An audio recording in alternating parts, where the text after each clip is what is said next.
Assalamualaikum warahmatullahi wabarakatuh. Halo semuanya, perkenalkan nama aku Santal Minda Magufira dengan NIM C1D124092 dari kelas B Prodi Ilmu Komunikasi angkatan 2024. Nah teman-teman, kali ini saya akan memaparkan materi konsep diri dalam komunikasi antar pribadi nih.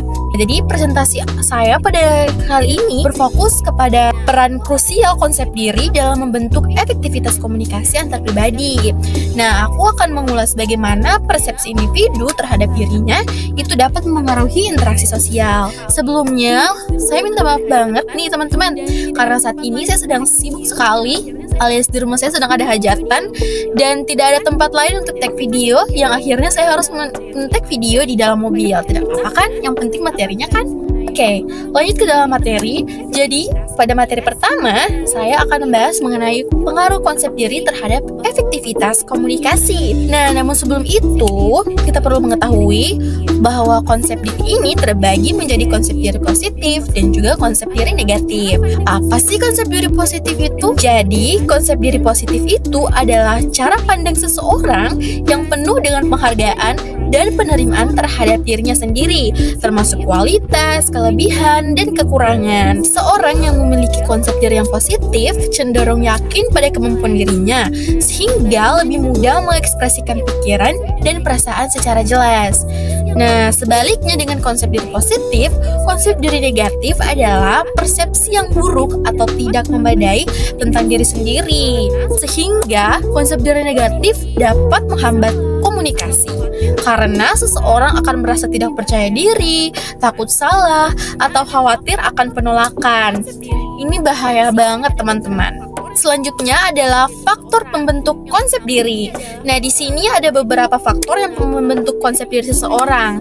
Yang pertama ini adalah pengalaman pribadi. Nah, pengalaman pribadi ini adalah keberhasilan atau kegagalan seseorang yang membentuk persepsi diri. Yang kedua ada interaksi sosial. Nah, sesuai namanya nih, interaksi sosial. Jadi interaksi sosial ini adalah umpan balik dari keluarga, teman, dan juga lingkungan sosial. Ini sangat berpengaruh terhadap konsep diri seseorang. Lalu yang ketiga ada budaya. Budaya ini adalah nilai dan norma yang memengaruhi standar ideal yang digunakan individu untuk menilai diri sendiri. Lalu ada media massa, di mana media massa ini adalah paparan citra ideal di media dapat mempengaruhi persepsi diri serta terpaan isi pesan yang selektif dan ingatan yang selektif. Lalu terakhir ada refleksi diri. Nah, refleksi diri ini yaitu introspeksi diri, yang dimana introspeksi diri ini dapat membantu seseorang untuk mengevaluasi pengalaman dan umpan balik, mengembangkan pemahaman mendalam tentang diri sendiri, serta mengidentifikasi kekuatan dan kelemahan. Perlu kita ketahui sebenarnya hubungan konsep diri positif dan negatif ini dengan kualitas komunikasi sudah banyak sekali yang teliti teman-teman. Selanjutnya kita akan membahas peran konsep diri dalam membangun kepercayaan diri. Yang pertama tentu saja kepercayaan diri. Nah, kalau kamu punya konsep diri yang positif, kamu akan cenderung memiliki keyakinan yang signifikan dalam menyampaikan pendapat kamu dan menghadapi tantangan komunikasi yang kamu alami sendiri. Yang kedua, ada keterbukaan diri. Nah, kalau kamu memiliki konsep diri yang positif, kamu dapat mengungkapkan pikiran dan perasaan kamu secara jujur. Nah, ini dapat menghindari sikap yang defensif. Lalu yang ketiga, tentu saja tak kalah penting adalah hubungan harmonis. Kalau kamu memiliki konsep diri yang positif, kamu dapat menciptakan suasana yang saling percaya dan menghargai, juga memperkuat ikatan sosial. Nah, teman-teman, konsep diri positif ini tuh sangat penting dalam membangun kepercayaan diri dan keterbukaan dalam komunikasi antar pribadi. Sudah banyak penelitian yang menunjukkan hubungan positif antara konsep diri dan komunikasi interpersonal atau komunikasi antar pribadi, yang dimana diri yang kuat mendorong individu untuk lebih terbuka. Keterbukaan diri memungkinkan seseorang menghindari sikap defensif dan meningkatkan rasa percaya diri. Konsep diri yang positif juga dapat membantu kamu untuk membangun hubungan interpersonal yang harmonis.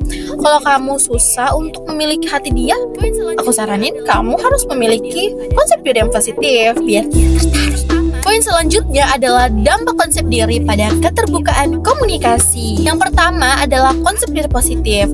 Konsep diri yang positif dapat mendorong individu untuk lebih terbuka dalam mengungkapkan pikiran dan perasaan, menciptakan komunikasi yang jujur dan transparan. Lalu ada menghindari defensif, yang dimana seseorang dengan konsep diri yang sehat dan positif tidak perlu merasa bersikap defensif, sehingga komunikasi menjadi lebih lancar dan konstruktif. Lalu ada membangun kepercayaan.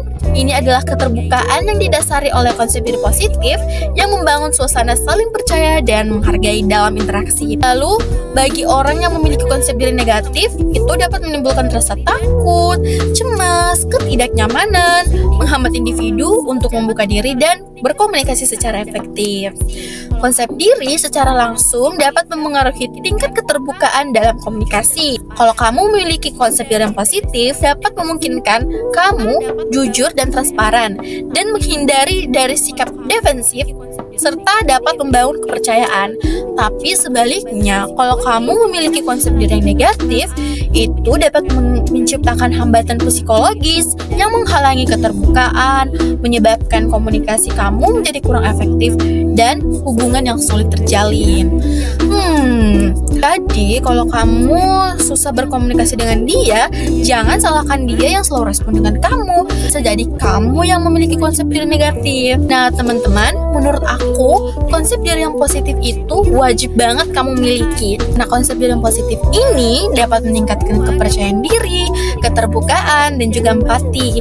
Nah itu semua dapat memungkinkan komunikasi asertif dan membangun hubungan yang harmonis. Baliknya, kalau kamu memiliki konsep diri negatif, itu dapat menjadi penghalang dalam berkomunikasi, menyebabkan kamu sendiri tidak percaya diri, mengalami gangguan kecemasan, dan ketidakmampuan berekspresi autentik. Konsep diri adalah fondasi krusial bagi efektivitas komunikasi. Konsep diri yang positif dapat mendorong kepercayaan diri, keterbukaan, dan empati, menciptakan hubungan harmonis.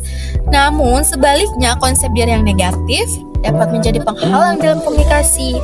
Memahami faktor-faktor pembentuk konsep diri sangat penting untuk mengembangkan konsep diri yang sehat dan adaptif, sehingga investasi pada pengembangan konsep diri adalah investasi pada kualitas komunikasi dan relasi kita. Nah teman-teman, gimana nih tentang materi hari ini? Sampai gelap loh saya menjelaskan materi kepada kalian. Semoga materi yang saya jelaskan pada hari ini dapat bermanfaat bagi kita semua.